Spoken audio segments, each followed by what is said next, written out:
Drake Maye has been the consensus second overall NFL draft pick for months, but I think Jayden Daniels is a straight-up better quarterback, and he will prove it in the NFL from day one. He's the best quarterback in the country. He's the best playmaker in the country. He's the best player.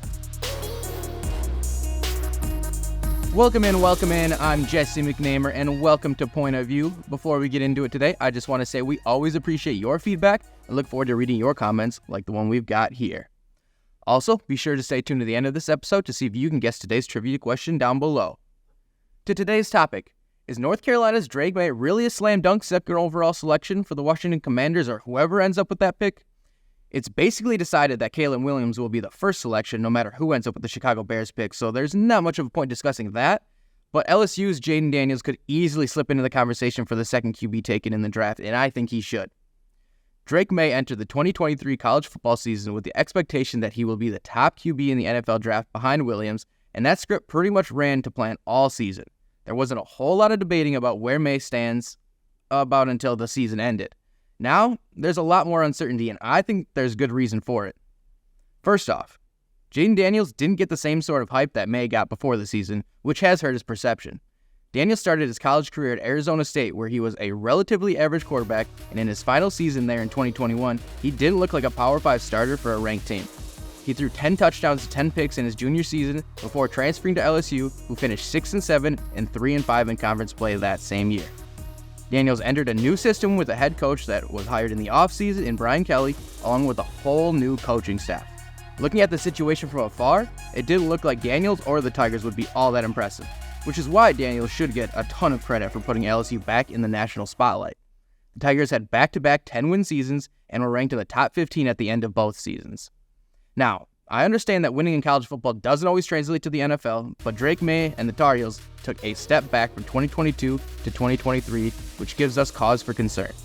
After going 6-2 in conference play and throwing for over 4,300 yards and 38 touchdowns to 7 picks in 2022, UNC went 4-4 in conference play in 2023, and Maye threw for 3,600 yards and just 24 touchdowns to 9 picks. That could be a product of losing offensive coordinator Phil Longo prior to the season, but you'd still have like a QB as highly regarded as Maye to push past this type of adversity. Daniels, on the other hand, has only improved each season, and that can be partially attributed to his mindset and ability to pick up the game of football better than most. Here's what Daniels had to say about his improvements prior to the first game of the 2023 season. My mind was kind of racing everywhere, trying to figure out the plays, the game plan, and also trying to build that camaraderie with the guys. Now I'm more at ease with everything as far as, the playbook, my teammates and everybody. So I feel 20 times better than I did last year. That wasn't just a bunch of BS either. In 2022, Daniels tossed for under 3,000 yards and just 17 touchdowns. In 2023, he reached 3,800 yards through the air and a whopping 40 touchdowns to 4 interceptions. He took home the Heisman while Maye was left watching on his couch. And if winning in statistics still don't convince you, let's look at it from a more traditional scouting approach. After all, NFL coaches and scouts have shown time and time again that they just look for the right tools to build off of rather than college performance. Maye is perceived as having the advantage over Daniels in size, accuracy, and arm strength, and that's going to be more appealing to NFL scouts than a QB that likes to get out of the pocket. But perception doesn't always matter. Daniels has elite playmaking ability, and I would say he's right there with Maye in accuracy and arm strength. Daniels completed over 70% of his passes this past season and ran for over 1,100 yards and 10 scores. There's just a lot more ways to use Daniels than there is Maye, and that could be a major deciding factor.